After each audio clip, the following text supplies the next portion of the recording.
Hello, welcome back to my channel. It is 2019 and we're gonna be talking about some shitty books that I hated.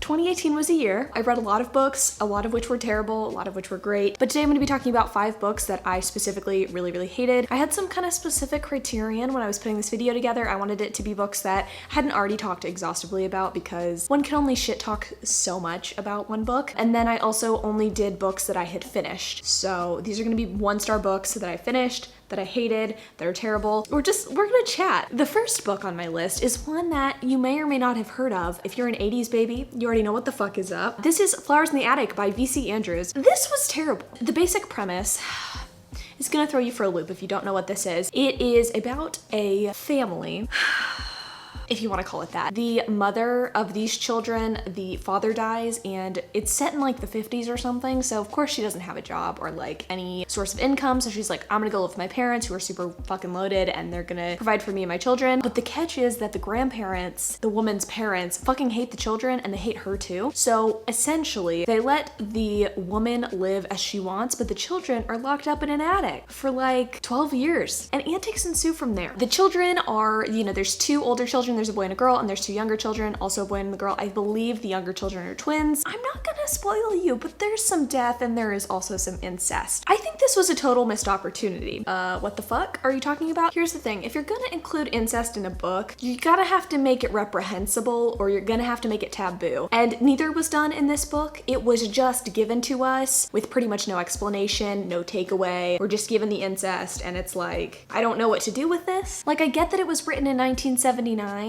but you're only giving us grossness, and I just don't get it. Also, this is not the first time that this has happened. This trope has been done and been employed before. Another one of the books that I fucking hated this year used this trope. It shouldn't be a trope. This should not be a trope. People using incest inception, so like children that are born of incest can continue on having incestuous relationships, and I'm like, this is not some fated prophecy that like anyone who is born.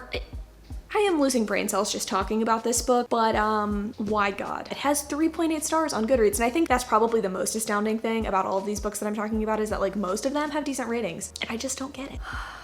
This next book. I would love someone to take me off of this astral plane and onto one where Black women aren't fetishized. That'd be sick. So this book is called Coed by Rachel Van Dyken, I believe. There were a lot of things that pissed me off about this book. The main thing that pissed me off though was that the premise was just stupid as shit. Essentially, these guys who are nicknamed the pleasure ponies help women who've just come out of bad relationships or never had a relationship kind of get their sexual prowess or their self-confidence back, and then they tell them to get on this dating app, which they are paid by. Ew. Beyond that, the main relationship that is like the center of this book, and I say center of this book, I mean there really is no center of this book. It was sort of just a disaster all around. What we're supposed to think is a special relationship. The guy fetishizes the woman to like no end and talks about her chocolate milk skin. I mean, I've said it before on my channel that we need own voices romances. I don't want to read a white woman's portrayal or like writing of a Black woman. If you're not gonna do it right, can we not have amazing Black women writing amazing Black protagonists?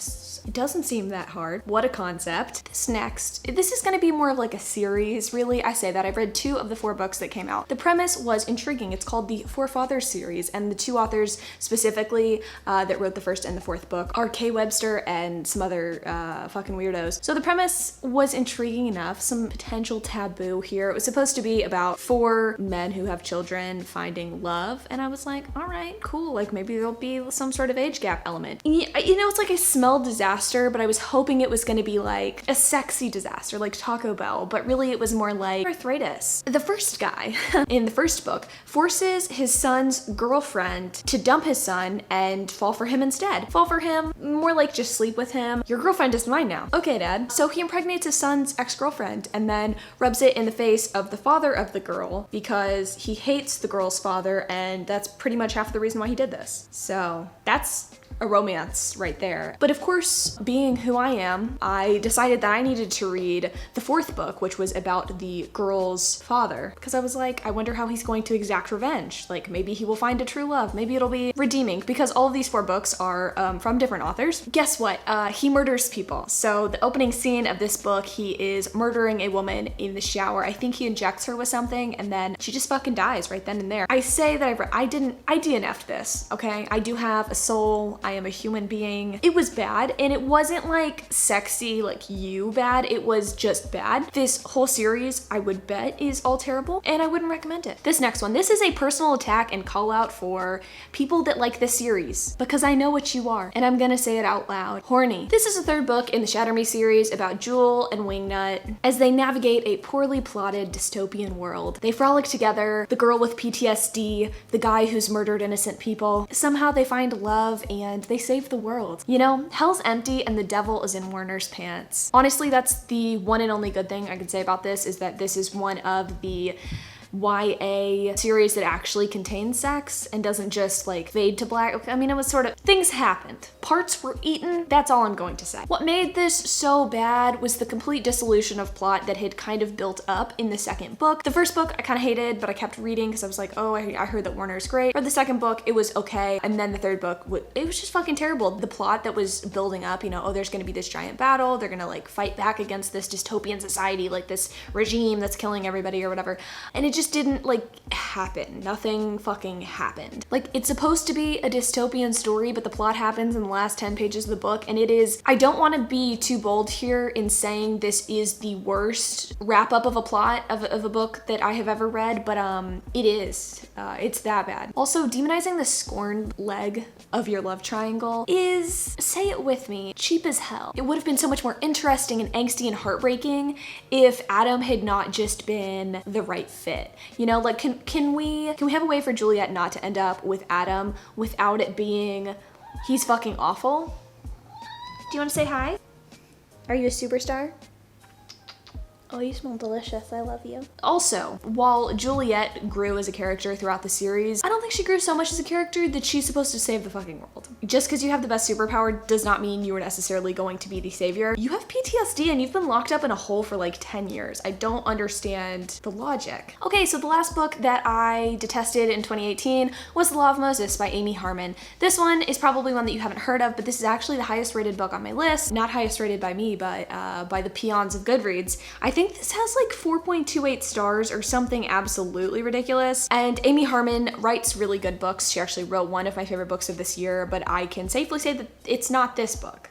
I'm stealing this from my Goodreads review, but I'm gonna start it off by saying that fuck buddies are not buddies unless there's mutual understanding. What I mean by that, this is a romance between a guy named Moses and a girl named Georgia. Moses had a hard start in life, but he connects with Georgia, who's a down-home country girl, and she's going to like force him to love her. But the thing is, Moses doesn't want to be loved, and he's a grade A dickhole to Georgia the entire book. He admits to having feelings for her, but then takes his feelings back, and most of the feelings that he exhibits are sexual in nature. He doesn't actually seem to value her very much as a person, at least outwardly. And proof of this is the time when Georgia literally has her sexual debut under an underpass because these feelings of sexual tension just have gotten to her and she has to get them out somehow. Which would be fine, except for throughout the story we get both Georgia and Moses' point of view, and Georgia keeps saying and reiterating how much she loves him and how much she cares for him, and it's clear that she is seeing something in Moses that isn't there, and that she is believing things that aren't communicated. Like, the whole story would have been fine, and I think that casual sex is fine as long as things are communicated well, and unfortunately that just was not the case here. Most of the interactions between the two main characters really rubbed me the wrong way. I wanted to believe in the angst and believe in the sexual tension, but I couldn't get past the fact that Georgia seemed so naive and Moses was just such a dickhead. I also didn't like how Moses' struggles as a black man were portrayed.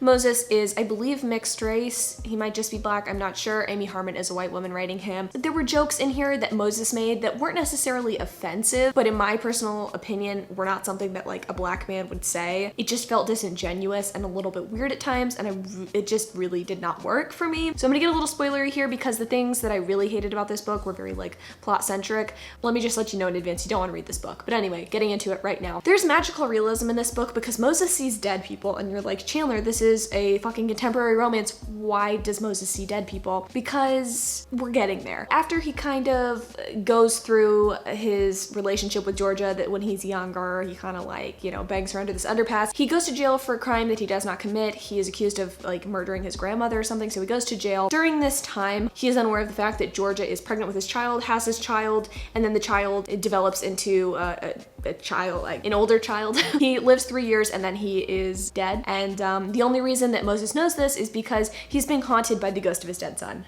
Bet you didn't see that coming. I could really try and analyze what pissed me off most about this, but just the like convenience factor of all of the plot points adding up, you know, like the entire time this book is going on, like we know that Moses sees dead people and we're like, I just knew in my head, I knew that it was going to come to pass as something that was like, oh, okay, plot device. I really should have just seen the writing on the wall, or I guess the painting on the wall. Because guess what? Moses is also a gifted mural painter. Really, this book was just like cliched. It had a lot of things about New Adult that I just really can't stand. The flashbacks, the overly angsty, we're trying to be diverse but failing terribly at it shtick. It was just not good. Some honorable mentions go out to Dirty English by Ilsa Madden Mills and Dear Evan Hansen by Val Emick, I believe is his name. Both really fucking awful books that I really did not like, but I didn't want to talk about them because I've talked about them in wrap-ups and yeah, very recently. So those are all the books that I hated last year. Hopefully don't make the same mistake that I did and try to attempt to read any of these. But if you have read any, comment down below. Also let me know the books that you loathed last year. Until next time.